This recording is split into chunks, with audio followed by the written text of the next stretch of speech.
Hello everyone, this is me again, and thank you so much for listening to me.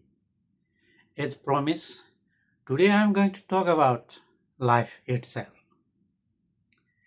Sometimes I wonder why people like to live for so long, even they are mentally and physically incapable of doing basic things, and becoming a burden to other people.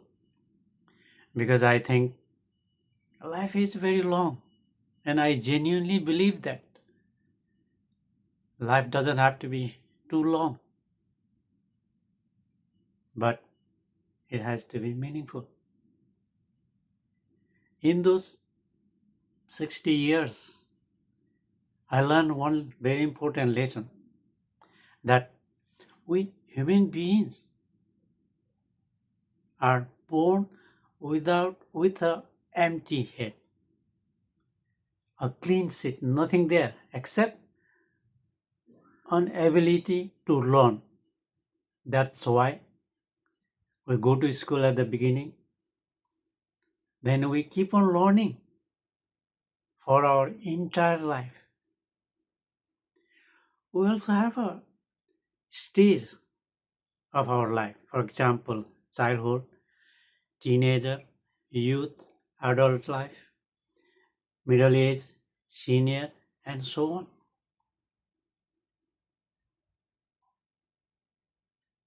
And have you ever imagined that in those certain stages we do certain things and we almost never do things out of these phases? Like our body and mind, are wired up to those certain things. For example, a youth cannot think or do as a middle aged man. Similarly, a middle aged man won't do this or behave same as a teenager or youth like that. But there is one thing we human have an inherent behavior that unless it happened to us, we don't we simply don't get it. We can read, we can hear about it, we can read it, we can know about it, but we won't apply it until it actually happened to us. That's why experience is very important, and that makes us supposedly wiser as we grow. Therefore, today I'm going to share three of my surprises in my early life. First came in 1980 when I came to Hong Kong as a British soldier. What happened is something like this. When we were back in the village, these former British Gurkhas, our seniors, had a kind of a particular image, which was clean, disciplined, well dressed, well groomed, civilized, have money. They also had no problem finding a good wife, and they were also quite respected in our family, in our community. That's why all the youth wanted to become a British army like that. But that it makes us believe that British army is was an ideal profession. It must be fun, must be easy and comfortable, and also with some money. That all image shattered in the first day I arrived in Hong Kong, because it was totally different than what we imagined. The first day we wake up very early, start huffing and puffing, running, shouting, doing a army weapon training, shooting, and carrying weight, and a lot of drilling. It was a regimented life and very tough. We didn't even have a time to think about anything else. I was totally shocked. The second surprise came in 1985 when I went to Great Britain, the UK, for the very first time. Then I saw white people working as a cleaning toilet, sweeping on the street, guarding as a building or key installation as a security guard or something. I know that's a very common things that common people do, but it was a great shock for me because when we were in Hong Kong in the British Army, there were literally two classes between the Gurkhas and the British. The British were always, mostly, all of them were officers. The rules and regulations that applied to us, the Gurkhas, didn't apply to them at all. They had no routine, they had no bed check at 11, light out at 11, have to do certain things on weekend, garden cleaning, thing like that in weekend, arms cleaning, all these things. They had nothing. It was like a master and the subjects class, two totally different class. So much so that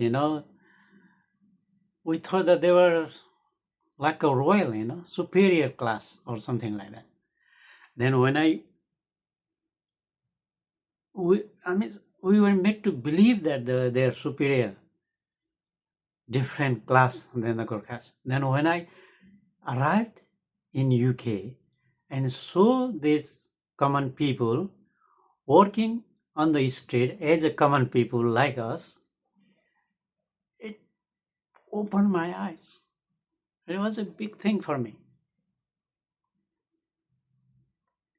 a total shock. Then the third eyes opening moment came in 1993 when I retired from the army, went back to Nepal, found a job in Hong Kong, and came back and started living as a civilian, not as an army Gurkhas, British Gurkha soldier, but as a civilian. When we were in the British Gurkhas army, we used to work commonly with the Hong Kong police. And they were very friendly, meek, laughing, respectful to us. And they always treated us like a big brother. They are very kind and respectful. But when I started working, living in Hong Kong as a civilian, the same police force were not only rude, but also they were very loud and almost shouting at us.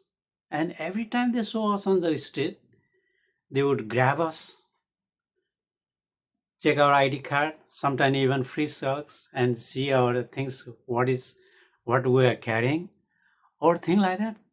I was totally shocked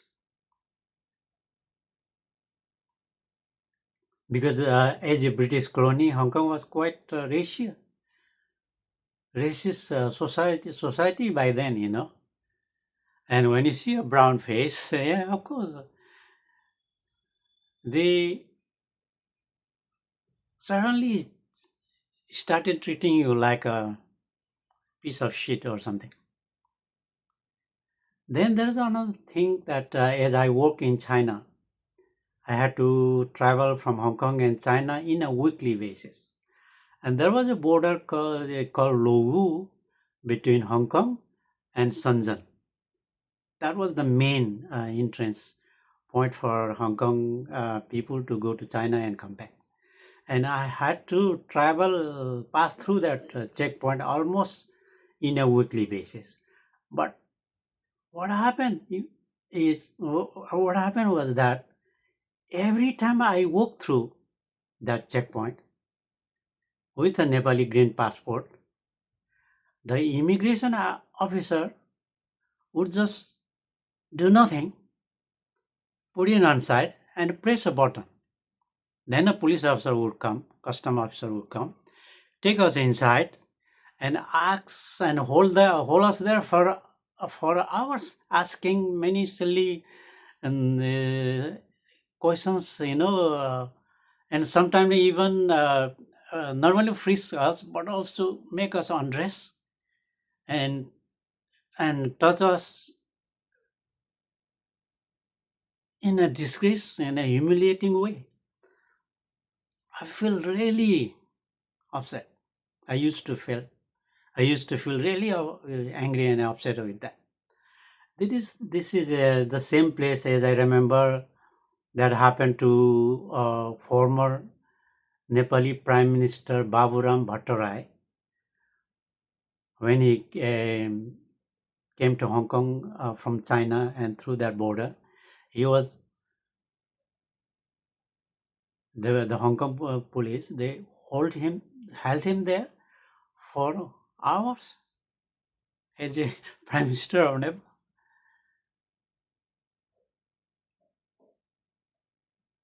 And these three events, you know, it's three personal events, uh, really affected my personal view of the world.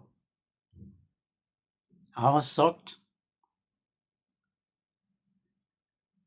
but at the same time, also learned something from this. These three events were my eyes opening moment, and since then, my eyes have never been closed for good. Thank you very much.